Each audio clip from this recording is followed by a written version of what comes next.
સુરતમાં 75 લાખની રકમ ઝડપાવવા મામલે અત્યારે ફૂટેજ સામે આવી રહ્યા છે અને સીસીટીવી ફૂટેજમાં કોંગ્રેસના એક નેતા બીએમ સંદીપ હોવાનું દેખાઈ રહ્યું છે, જો કે હજુ સુધી તેની પુષ્ટિ નથી થઈ। બીજી તરફ કારમાંથી પણ આધાર કાર્ડ મળી આવ્યું છે અને આ જ સમગ્ર વિગતો આપવા માટે સંવાદદાતા મનીષ પરમાર જોડાઈ ચૂક્યા છે। મનીષ, जी जिज्ञासा बात करिए तो गत रोज मैदरपुरा विस्तारमांथी 75 लाख रुपया मળી આવ્યા હતા। धीरे धीरे જે વાત છે તે રાજકીય વેગ વધારે પકડ્યો છે, કારણ કે જે 75 લાખ રૂપિયા મળી આવ્યા છે તેમાં કહેવાય કે સંદીપ નામના જે વ્યક્તિનું છે આઈ કાર્ડ મળી આવ્યું હતું અને ત્યારબાદ હવે આ જે બીએમ સંદીપ છે તેના સીસીટીવી સામે આવ્યા છે। સીસીટીવીમાં સ્પષ્ટ દેખાઈ રહ્યું છે કે કઈ રીતે આ બીએમ સંદીપ છે જે મૈદરપુરાની જદાખારીમાંથી જ્યારે રેડ કરવામાં આવી હતી અને ત્યારબાદ આ બે ઇસમોને પકડી પાડવા આ જે બીએમ સંદીપ છે તે ભાગવામાં સફળ થયો હતો અને તે ભાગી ગયો હતો। ઇન્કમટેક્સ વિભાગ અને પોલીસને ત્યાંથી બીએમ સંદીપનું આજે કહેવાય કે ચૂંટણી કાર્ડ પર કહેવાય કે આધાર કાર્ડ પર મળી આવ્યું હતું। પણ બીજી બાજુ વાત કરીએ તો સમગ્ર મામલે કોંગ્રેસના જે પ્રવક્તા નૈશદ દેસાઈને પૂછવામાં આવ્યું તો તેમણે જે સંદીપ દેસાઈ છે બીએમ સંદીપ છે બીએમ સંદીપ નથી તેવું કહ્યું હતું। આ જે સીસીટીવી છે તે સ્પષ્ટ રીતે દેખાતા નથી એટલે બીએમ સંદીપ નથી તેવું જણાવ્યું હતું। પણ કહેવાય ક્યાંક ને ક્યાંક જે 75 લાખ રૂપિયા મળી આવ્યા હતા તેને લઈને જે રાજકીય વેગ પકડ્યો હતો અને આ જે 75 લાખ રૂપિયા છે તે કોંગ્રેસના જ હોવાનું પ્રાથમિક તપાસમાં જાણવા મળી રહ્યું છે। બીજી બાજુ ભાજપ આરોપ મૂકી રહી છે કે આ ભાજપ પર જે કહેવાય કે કોંગ્રેસના પ્રવક્તાએ આરોપ મૂક્યો છે કે આ જે ભાજપ છે તે ષડયંત્ર કરી રહ્યો છે અને કોંગ્રેસને ફસાવવાની કોશિશ કરી। પણ કહેવાય કે જે 75 લાખ રૂપિયા મળ્યા છે પોલીસે તપાસ કરી છે। એક જે ઈસમ છે તેની પણ પૂછપરછ કરી હતી, તે પણ કહેવાય કે સોનિયા ગાંધીના ખૂબ નજીકનો એના ફોટો પણ સામે આવ્યા છે, સોશિયલ મીડિયામાં ફોટો પણ જોવા મળ્યા છે। એટલે કે ક્યાંક ને ક્યાંક જ્યાં 75 લાખ રૂપિયાનું કનેક્શન છે તે કોંગ્રેસ સાથે સીધું દેખાઈ રહ્યું છે। જી જિજ્ઞાસા। બિલકુલ મનીષ, આભાર સમગ્ર માહિતી આપવા બદલ। અને આ તરફ સુરતના કોંગ્રેસના નેતાઓ ઉપર કટકીના આરોપ લાગ્યા છે। સુરત કોંગ્રેસના નેતાઓ પર ગંભીર આરોપ લાગ્યા છે। કોંગ્રેસના નેતાઓએ પોતાના જ ઉમેદવારો સાથે છેતરપિંડી આચરી છે। ઉમેદવાર પાસે વધારે પૈસાની સ્લીપ પર સહી કરાવી છે અને ઓછા પૈસા નેતાઓ ઉમેદવારને આપી રહ્યા છે। હાલ આપણી સાથે સુરત શહેર કોંગ્રેસ પ્રમુખ હસમુખ દેસાઈ છે। હસમુખભાઈથી જાણીએ, હસમુખભાઈ, જે રીતે એવી વાત સામે આવી રહી છે કે કોંગ્રેસના ઉમેદવાર ભારતી પટેલ છે કે પ્રફુલ્લ ટોગડિયા છે, સંજય પટવા છે અને અન્ય કેટલાક એવા ઉમેદવાર છે જેમની ફરિયાદ સીધી તમારા પાસે આવી છે કે એમને જે અમાઉન્ટ મળવી જોઈએ તે અમાઉન્ટ કરતાં ઓછી મળી છે, તો આ બાબતે તમે ઉપર જાણ કરી છે? એમણે ફરિયાદ કરી કે ભાઈ અમુક પૈસા અમુક એમાઉન્ટ આમાં થોડા ઓછા નીકળે। મેં કાંઈ વાંધો નહીં, હું હાઈકમાન્ડનું ધ્યાન દોરીશ અથવા જ્યાં હાઈકમાન્ડનું ધ્યાન દોરીશું તો જ્યાં ઓછી હોય શું છે કેટલી રકમ છે આ તે મેં કીધું તમે મને વાત કરો, હું ઉપર વાત પહોંચાડીશ। આમાં કુલ કેટલા ઉમેદવારો તમને ફરિયાદ કરી છે? નહીં, 3 જણાએ મને કરી છે, બાકી તો બીજા તો કેટલા રૂપિયા ઓછા એવો મને અંદાજ એવું કીધું એણે કે 2.5 3 લાખ જેવા ઓછા છે અમુક બંડલોમાં નામ તેમ। મેં કાંઈ વાંધો જે છે તે મેં ઉપર વાત કરું છું। શું લાગે છે એ બંડલોના અંદરથી પૈસા ઓછા થઈ જવાનું કારણ શું હોઈ શકે? વચ્ચેથી કોઈ કટકી મારી લીધી હશે, શું હોઈ શકે? એવું ન હોય, ઘણી વખત આવું બધું હોય ને તો ઓછા વધતા તો થઈ જતા હોય, ગણવામાં મૂકવામાં આમ તેમ એવી રીતે તો ઘણીવાર બંડલમાં એ તો વેપારમાં થતા હોય, એટલે એમાં તો કટકીને આમ તેમ કોણ મારવાનું હોય? જેને દીધા જ હોય ઉમેદવારને તો પછી એમાં જેણે આપ્યા હોય એને લેવાની જરૂર કાં હોય? શું હાઈકમાન્ડમાં ફરિયાદ કરી કે બાકી? નહીં, જાણ કરી દીધી। આમાં ફરિયાદ ક્યાં કરવાની? આ ફરિયાદ છે જ નહીં, આ તો જાણનો વિષય છે। એટલે એમને જાણ કરી છે કે આવું બન્યું છે કેન્ડિડેટના ઓલામાં, કે કંઈ વાંધો નહીં, એટલે જ્યાંથી આવ્યા છે આ તો બધું જ્યાંથી દીધા હોય ત્યાંથી ગણીને લેવામાં, ધારો કે બેંકમાંથી એકાઉન્ટમાંથી જ્યાંથી બી હોય ત્યાંથી ગણો। તો તમે જોયું છે કે હસમુખભાઈએ સ્પષ્ટતા કરી દીધી છે કે આ બાબતે જે ફરિયાદ આવી છે તેની ઉપર હાઈકમાન્ડ સુધી એમના હિસાબે એમને રજૂઆત કરી દીધી છે। કેમેરા પર્સન ભૂષણ ચૌધરી સાથે આઝમ સાલે, સંદેશ ન્યૂઝ, સુરત।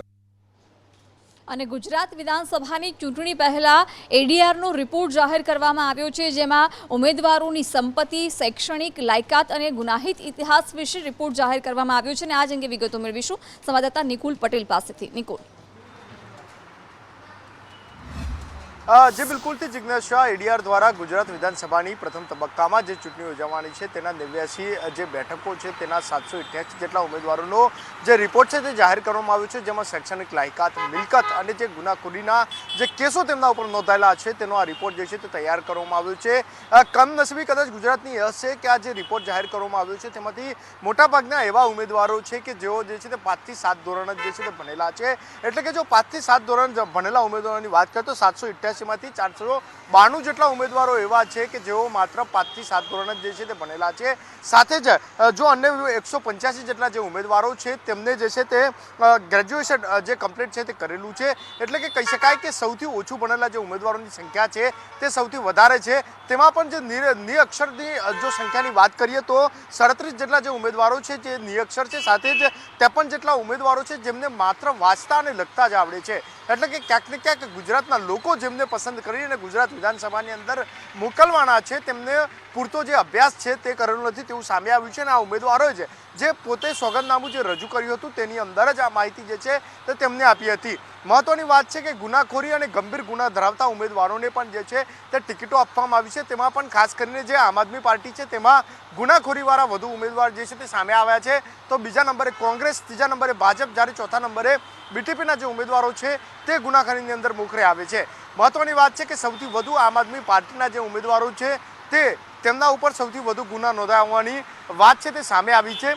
બીજી તરફ જો વાત કરીએ તો સરેરાશ જે મિલકત ઉમેદવારોની હોવી જોઈએ તેમાં સૌથી વધુ જે કરોડપતિ ઉમેદવારો છે તે પણ સામે આવ્યા છે. એટલે ક્યાંક ને ક્યાંક જે રાજકીય પક્ષો છે તેમને પોતાની પસંદગી કરોડપતિ જે ઉમેદવારો છે તેમના ઉપર ઉતારી છે. અને ખાસ કરોડપતિ ઉમેદવારોની વાત કરીએ તો તેમાં પણ 2.88 લાખ જેટલી જે સંપત્તિ છે, 2.88 લાખ જેટલી સંપત્તિ સરેરાશ જે આ કરોડપતિ ઉમેદવારોની જે છે તે અત્યાર સુધી સામે આવી રહી છે. બિલકુલ નિલેશ, આભાર સમગ્ર માહિતી આપવા બદલ. અને 1 ડિસેમ્બરે પ્રથમ તબક્કામાં 89 બેઠકો ઉપર મતદાન થવાનું છે. તેમાંથી 211 ઉમેદવારો કરોડપતિ હોવાનું સામે આવ્યું છે. એટલે કુલ ઉમેદવારોના 27% ઉમેદવારો કરોડપતિ છે. આ અંગે વિગતો મેળવીશું સહયોગી સંજય ચૌધરી પાસેથી. સંજય, જે પ્રથમ તબક્કાનું મતદાન જે 1 તારીખે થવાનું છે તેને લઈને 89 બેઠકો પર આ મતદાન પ્રક્રિયા યોજાશે, જેમાં 788 જેટલા ઉમેદવારો મેદાનમાં ઝંપલાવ્યું છે. આજે એડીઆર તરફથી રિપોર્ટ જાહેર કરવામાં આવ્યો હતો, જેમાં મોટાભાગે રાજકીય પક્ષો દ્વારા કરોડપતિ ઉમેદવારની પસંદગી કરવામાં આવી હોવાનું પણ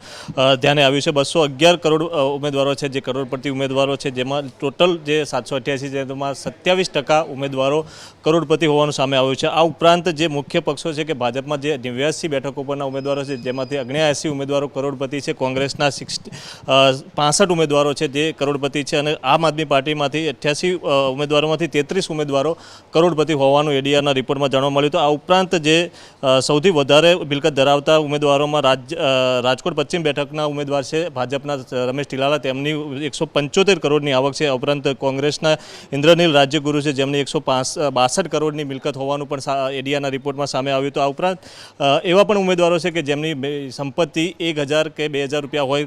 બહુજન સમાજવાદી પાર્ટીના તાપીના ઉમેદવાર છે રાકેશ ગામિત, જેમને પોતાની કુલ સંપત્તિ છે 1000 રૂપિયા બતાવી છે. આ ઉપરાંત ભાવનગરના અપક્ષ ઉમેદવાર જયાબેન બોરિયા પોતાની તમામ મિલકત છે માત્ર 3000 રૂપિયા બતાવી છે. મહિલા ઉમેદવારોની જો વાત કરવામાં આવે તો જામનગર પશ્ચિમના ઉમેદવાર છે રીવાબા જાડેજા, તેમની 89 કરોડની સંપત્તિ દર્શાવી છે. એટલે કે ટોટલ જે રાજકીય પક્ષો છે મોટા કરોડપતિ ઉમેદવારો હોય તેવાની પર પસંદગીનો વધારે ભાર આપ્યો છે. બિલકુલ સંજય, આભાર સમગ્ર માહિતી આપવા બદલ. અને આ તરફ મોરબી દુર્ઘટનાને લઈને આજે હાઈકોર્ટમાં સુનાવણી થઈ. હાઈકોર્ટ તરફથી સરકારને મૃતકોના પરિવારજનોને ઓછામાં ઓછું 10 લાખનું વળતર ચૂકવવા માટે કહેવામાં આવ્યું છે. સાથે જ મૃતકોમાં જ્ઞાતિ જાતિનો ઉલ્લેખ કેમ કરવામાં આવ્યો એવી ટકોર પણ કરવામાં આવી છે. વિગતો મેળવીશું સંવાદદાતા દિવ્યા ચૌહાણ પાસેથી. દિવ્યા, જિજ્ઞાસા મોરબી હોનારતને લઈને માનવ અધિકાર પંચ દ્વારા એફિડેવિટ ગઈકાલે કોર્ટમાં રજૂ કરવામાં આવ્યું હતું, અને આજે કોર્ટમાં જવાબ છે તે માનવ અધિકાર પંચે રજૂ કર્યો છે, જેમાં ખુલાસો કરવામાં આવ્યો છે કે જે મૃતકોના પરિવારને જ્યારે વળતર આપવાની વાત આવી ત્યારે જ્ઞાતિ જાતિના ઉલ્લેખ શા માટે કરવામાં આવ્યો છે, જેને લઈને ગુજરાત હાઈકોર્ટે પણ નારાજગી વ્યક્ત કરી છે. સાથે જ પીડિત જેટલા ઈજાગ્રસ્તો હતા તેમને માત્ર 50-50 હજારનું વળતર શા માટે ચૂકવવામાં આવ્યું છે, આ જેને વળતર સરકારે ચૂકવ્યું છે તેને લઈને પણ કોર્ટ દ્વારા નારાજગી છે તે વ્યક્ત કરવામાં આવી છે. મૃતક પરિવારો છે તેમને 10 લાખ જેટલું વળતર આપવાની જરૂર હતી, તેના બદલે 1 લાખ વળતર આપીને સંતોષ શા માટે માનવામાં આવી રહ્યો છે. આ સાથે જ ગુજરાતભરના તમામ જે બ્રિજો છે ત્યાં કેટલા પ્રકારની ખામીઓ છે, કેવા પ્રકારની બ્રિજની વ્યવસ્થાઓ છે, કેટલા બ્રિજોમાં કેટલી કેપેસિટી છે, અને તેવા તૂટેલા બ્રિજોનું મરામત કામ થઈ રહ્યું છે કે કેમ, તે તમામ ગુજરાતના તમામ બ્રિજોની શું વ્યવસ્થા છે, કેવા પ્રકારની સ્થિતિ છે તેનો રિપોર્ટ છે તે 10 દિવસ દિવસમાં રજૂ કરવા માટે સરકારને કોર્ટે આદેશ કર્યો છે. સાથે જ અત્યાર સુધીમાં જે જવાબદાર લોકો છે તેમની ધરપકડ કરવામાં નથી આવી. શા માટે નથી આવી તેને લઈને કેટલાક વેધક સવાલો પણ સરકારને કર્યા છે. એટલે કે સતત મોરબી હોનારતને લઈને ગુજરાત હાઈકોર્ટે સુઓ મોટો દાખલ કરી છે અને જે જવાબો રજૂ કરવામાં આવે છે તેમાં વાંધા કોર્ટ દ્વારા જ ઉઠાવવામાં આવી રહ્યા છે અને કોર્ટ સરકાર સામે સતત તપાસને લઈને ઢીલાસ હોવાના કારણે સરકાર સામે કોર્ટે નારાજગી પણ વ્યક્ત કરી છે. જિજ્ઞાસા. બિલકુલ દિવ્યા, આભાર સમગ્ર માહિતી આપવા બદલ. અને મુખ્ય ચૂંટણી કમિશનરની નિયુક્તિ અત્યારે સવાલોના ઘેરામાં છે ને એટલા જ માટે સુપ્રીમમાં સુનાવણી થઈ. સુપ્રીમે કહ્યું કે આ નિયુક્તિ કઈ રીતે થઈ તેની તપાસ થવી જરૂરી છે, કોઈ ગડબડ તો નથી ને. અને આ જ સુપ્રીમે ટિપ્પણી પણ કરી છે. વિગતો મેળવીશું સંવાદદાતા અજય યાદવ પાસેથી. અજય.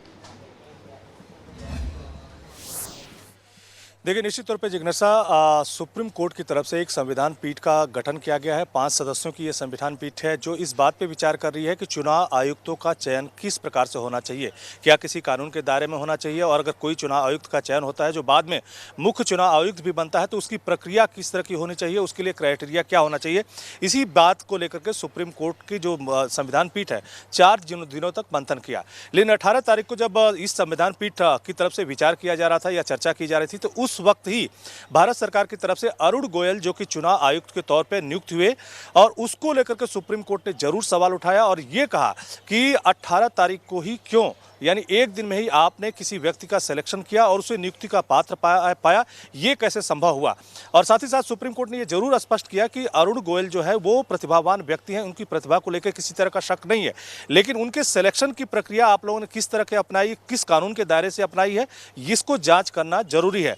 और हालांकि सुप्रीम कोर्ट की संविधान पीठ इस बात के लिए गठित की गई है ताकि कानून इस मामले में हो या न हो ये तय किया जा सके, क्योंकि जो याचिका डाली गई थी उसमें साफ कहा गया था कि जिस तरह से किसी जज की नियुक्ति होती है उसी तरह से चुनाव आयुक्त की भी नियुक्ति होनी चाहिए, जिसमें न सिर्फ भारत सरकार हो बल्कि जो सुप्रीम कोर्ट के जज हैं या चीफ जस्टिस उनका एक पक्ष हो और साथ ही साथ लीडर ऑफ अपोजिशन हो, इस तरह से उसका चुनाव होना चाहिए। लेकिन अभी इसका चुनाव सरकार ही केवल करती है, बाकी लोगों को शामिल नहीं किया जाता, तो इसी चीज़ को परखने की कोशिश सुप्रीम कोर्ट कर रहा है। और अरुण गोयल की नियुक्ति को लेकर के इसी बात को लेकर के सुप्रीम कोर्ट की तरफ से केंद्र सरकार से तमाम सारे सवाल किए गए थे। हालांकि भारत सरकार ने अपनी तरफ से लिखित प्रपोजल दिया है, एक तरह से एफिडेविट दिया है जिसमें यह कहा है कि इनकी चुनावी प्रक्रिया जो अरुण गोयल की हुई है वो सही है। फिर भी जो सुप्रीम कोर्ट की तरफ से संविधान पीठ ने जो चर्चा की 4 दिनों तक, उसका फैसला सुरक्षित रख लिया गया है, आने वाले वक्त में फैसला सुनाया जाएगा। બિલકુલ અજય, આભાર સમગ્ર માહિતી આપવા બદલ. અને ચૂંટણી પહેલા હવે છેલ્લી ઘડીનો પ્રચંડ પ્રચાર થઈ રહ્યો છે. વડાપ્રધાન નરેન્દ્ર મોદીના ગુજરાત પ્રવાસનો આજે બીજો દિવસ છે અને આજે તેમણે બનાસકાંઠાના પાલનપુરમાં સભાને સંબોધી હતી. તેમણે વડીલોના આશીર્વાદ લીધા, સાથે જ કહ્યું કે પાલનપુરના પની સાથે અન્ય 5 પનો પણ તેમણે ઉલ્લેખ કર્યો હતો. વધુમાં વધુ રેકોર્ડ બ્રેક મતદાન કરવા માટે પણ તેમણે લોકોને અપીલ કરી. પણ આજે પાલનપુર આવ્યો છું તો મારું ધ્યાન 5 પ ઉપર જાય છે. એટલી જ વાત કરું, લાંબી ના કરું, ચાલે ને? પાલનપુરમાં આવ્યો છું તો પાલનપુરનો પણ બીજા 5 પ, અને આ 5 પ ઉપર જે મારે વાત કરવી છે, પર્યટન, પર્યાવરણ, પાણી, પશુધન અને પોષણ. હું વિકસિત ગુજરાતની જયારે વાત કરવા આવ્યો છું ત્યારે સાથીઓ ખાલીમાં 5 જ મુદ્દાને, અને એવા મુદ્દા છે કે જ્યારે કદાચ ચૂંટણીની ચર્ચામાં જ નહીં આવ્યા હોય, અને ત્યારે તમને ધ્યાનમાં આવશે કે અમારા દિલ દિમાગમાં આ મારા બનાસકાંઠા માટે, આ મારા ગુજરાત માટે, આ ભારત માટે કેવો સીધી રેખાનો રોડમેપ પડેલો છે એ તમારા ધ્યાનમાં આવશે. અને આ તરફ પાલનપુર બાદ વડાપ્રધાને મોડાસામાં પણ જનસભાને સંબોધી હતી. અરવલ્લીને 3 બેઠકો માટે ઉમેદવારોના સમર્થનમાં વડાપ્રધાને જનમેદનીને સંબોધી હતી અને ઉત્તર ગુજરાતમાં આ વખતે ઘણું બધું પરિવર્તન જોવા મળી રહ્યું છે એ વાતનો પણ એમણે ઉલ્લેખ કર્યો.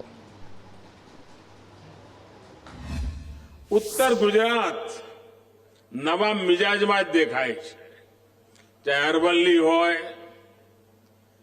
સાબરકાંઠા હોય, મહેસાણા હોય, બનાસકાંઠા હોય, પાટણ હોય, ગાંધીનગર હોય, એક નવો જુવાળ દેખાઈ રહ્યો છે. અને હું જ્યાં ગયો છું ત્યાં એમ જ લાગે કે ભાઈ આ વખતે ઉત્તર ગુજરાત 100% કમળ.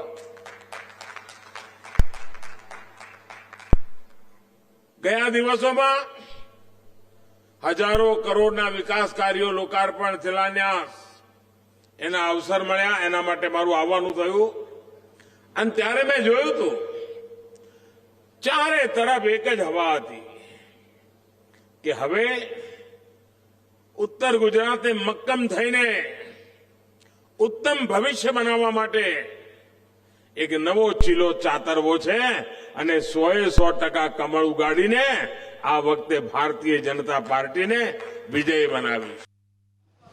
અને આ તરફ ચૂંટણી પહેલા પાસના કન્વીનરો છે એ ભારતીય જનતા પાર્ટીમાં જોડાયા છે. હાર્દિક પટેલની ઉપસ્થિતિમાં કમલમ ખાતે તેમને કેસરીઓ ધારણ કર્યો છે. આ તરફ રાજ શેખાવત પણ ભારતીય જનતા પાર્ટીમાં જોડાયા છે.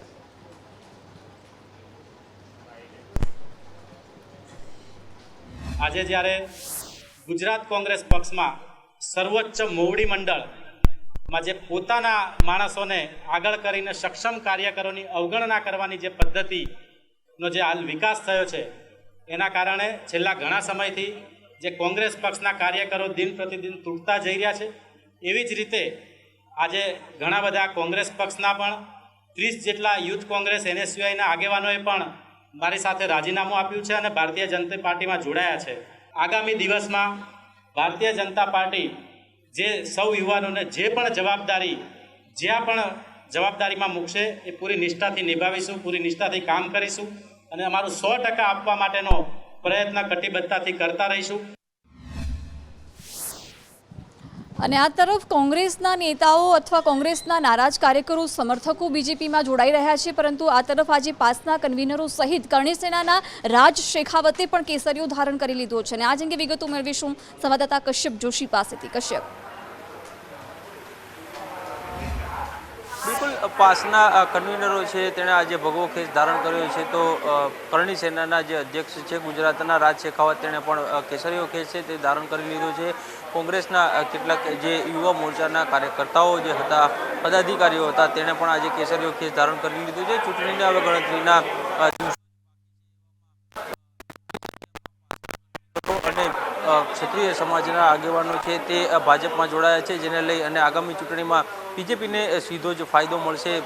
સામાજિક સંગઠન અત્યાર સુધી હતું, પરંતુ હવે રાજકીય સંગઠનમાં જોડાઈને વધુ લોકસેવાનો મોકો મળશે તેવું તે લોકો કહી રહ્યા છે. પરંતુ જે પ્રમાણે કોંગ્રેસમાં તે લોકોની ઉપેક્ષા થઈ રહી હતી અને તેના કારણે જ હવે આ તમામ પાસના કન્વીનરો કોંગ્રેસના જે હોદ્દેદારો છે તેને ભગવો ખેસ ધારણ કર્યો છે.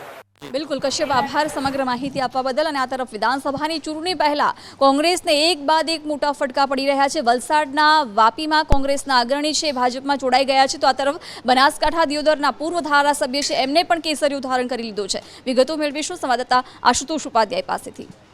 જે હવે વિધાનસભાની ચૂંટણીના ગણતરીના દિવસો બાકી રહ્યા છે ત્યારે કોંગ્રેસને મોટો ફટકો પડ્યો છે. ખાસ કરીને દક્ષિણ ગુજરાતમાં વલસાડની વાત કરવામાં તો વલસાડમાં જે શિરીષભાઈ દેસાઈ છે તે ભાજપમાં જોડાયા છે. ખૂબ જ મોટું નામ કહી શકાય શિરીષ દેસાઈ, કારણ કે તેઓ વાપીમાં પણ અગાઉ ઉપપ્રમુખ રહી ચૂક્યા છે અને કોર્પોરેટર જે છે તે વાપી તાલુકાના રહ્યા છે. તેઓ આજે નાણામંત્રી કનુભાઈ દેસાઈની ઉપસ્થિતિમાં જે છે તે ભગવો ધારણ કર્યો હતો. તો બીજી તરફ વાત કરવામાં આવે દિયોદરની, તો તેમાં પણ અનિલ માડી છે પૂર્વ ધારાસભ્ય, તેઓ પણ કોંગ્રેસનો સાથ છે તેઓએ છોડી દીધો છે અને કહી શકાય કે તેમને તાલુકા જે પૂર્વ પ્રમુખ છે જોરામભાઈ દેસાઈ, માર્કેટના પૂર્વ ચેરમેન છે કરસનભાઈ દેસાઈ, તમામ અગ્રણીઓ જે છે તેમના સમર્થનમાં સામે આવ્યા છે. એટલે જેમને ચૂંટણી નજીક આવી રહી છે તેમ તેમ કોંગ્રેસ જે છે તે બમણી પુરવાર થઈ રહી છે હાલ. બિલકુલ આશુતોષ, આભાર સમગ્ર માહિતી આપવા બદલ. અને રાજકોટમાં ભાજપ દ્વારા 150 ફૂટ રિંગ રોડ પર બાઇક રેલીનું આયોજન કરવામાં આવ્યું હતું. ભાજપના ઉમેદવાર ડોક્ટર દર્શિતાબેનના સમર્થનમાં આ બાઇક રેલી યોજાઈ, જેમાં મોટી સંખ્યામાં મહિલાઓ ઉપસ્થિત રહી હતી. ચૂંટણીમાં રાજકોટ પશ્ચિમની બેઠકમાં બીજેપીના ઉમેદવાર રાષ્ટ્રીય મોરચાના મહિલા નેતા સાથે તેઓ પ્રચારમાં ઉતરવાના છે. 150 ફૂટ રિંગ રોડ ઉપર બાઇક રેલી થવાની છે. આપણે સૌથી પહેલા ઉમેદવાર ડોક્ટર દર્શિતા શાહની સાથે વાત કરીએ. દર્શિતાબેન, શું કહેશો? બાઇક રેલી કરી રહ્યા છો, પ્રચાર જોરશોરથી કરી રહ્યા છો, મહિલાઓ જોડાઈ છે. આજે રાજકોટ ભારતીય જનતા પાર્ટી મહિલા મોરચા દ્વારા વિરાંગના રેલીનું આયોજન કરવામાં આવ્યું છે. શું કોઈ બહેનો પ્રશ્ન પૂછે છે કે મોંઘવારી છે કે નહીં? તમારા મતે મોંઘવારી છે કે નહીં? ગુજરાત એટલે ભાજપ અને ભાજપ એટલે ગુજરાત, અને ગુજરાતમાં જે અવિરતપણે વિકાસ થઈ રહ્યો છે એ લોકોએ જોયો છે. લોકોને ગુજરાત ઉપર વિશ્વાસ છે અને ગુજરાત ભારતીય જનતા પાર્ટી ઉપર વિશ્વાસ છે. લોકોને ભારતીય જનતા પાર્ટીની ભરોસાની સરકાર પર વિશ્વાસ છે. એટલા માટે થઈને જ આ વખતે લોકોએ એ જ સૂત્રો આપ્યું છે કે આ ગુજરાત મેં બનાવ્યું છે. અને એટલે જ્યારે ગુજરાત મેં બનાવ્યાનું સૂત્ર આવે છે ત્યારે લોકોના આવા કોઈ પ્રશ્ન સામે આવતા નથી. રાષ્ટ્રીય મોરચાના પ્રમુખ વનિતા हक्का जी આવ્યા છે, આપણે તેમની સાથે વાત કરીએ. हक्का जी, आप गुजरात आए हैं, राजकोट आए हैं, क्या कहेंगे? I have come here for election campaign. Okay, and I am interacting with the women voters. I could see that how active our Mahila Morcha is doing the work here, election work. So I am here to give a moral support to our Mahila Morcha people. Congress मुद्दा उठा रही है कि महंगाई बहुत है और BJP बात नहीं कर रही है, आप क्या कहेंगे? Our general secretary will tell. आप क्या कहेंगे? कांग्रेस मुद्दा उठा रही है. देखिए, कांग्रेस के पास कुछ है नहीं उठाने के लिए, तो वो कुछ ना कुछ बोलते रहते हैं, लेकिन भारतीय जनता पार्टी की पूरा जो समर्थन है वो महिलाओं का भारतीय जनता पार्टी की तरफ है. कैमरामैन विपुल बोरीचा साथे मयूर सोनी, संदेश न्यूज, राजकोट. અને આ તરફ કચ્છની અબડાસા વિધાનસભા બેઠક પર ભાજપ, કોંગ્રેસ અને આપના ઉમેદવારો મેદાનમાં છે, પણ ખરાખરીનો જંગ તો ભારતીય જનતા પાર્ટી અને કોંગ્રેસ વચ્ચે જ છે. વર્ષોથી પરંપરાગત કોંગ્રેસનો ગઢ ગણાતી અબડાસા વિધાનસભા બેઠક પર ગઈ વખતે ચૂંટણીમાં ભાજપે વિજય હાંસલ કર્યો હતો ને એટલા જ માટે આ બેઠક જાળવી રાખવા માટે ભાજપે આ વખતે પણ પ્રદ્યુમનસિંહ જાડેજાને રિપીટ કર્યા છે.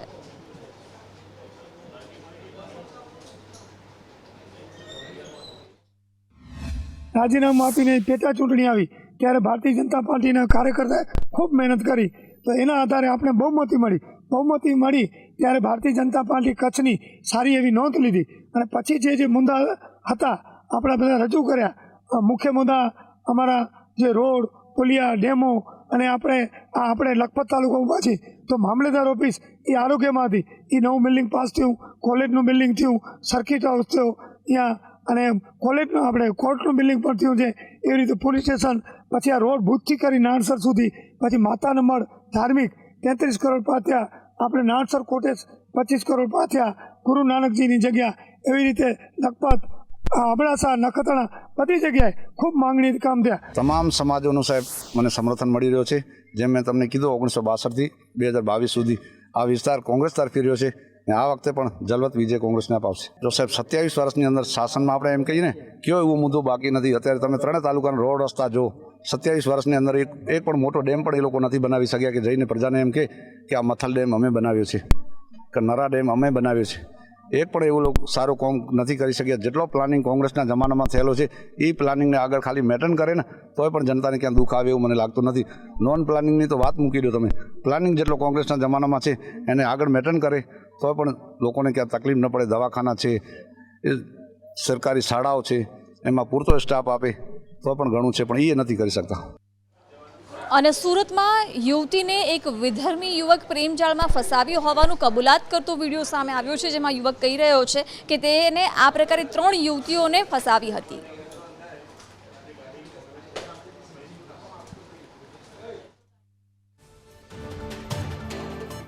कितनी हिंदू लड़कियों को पटाया है?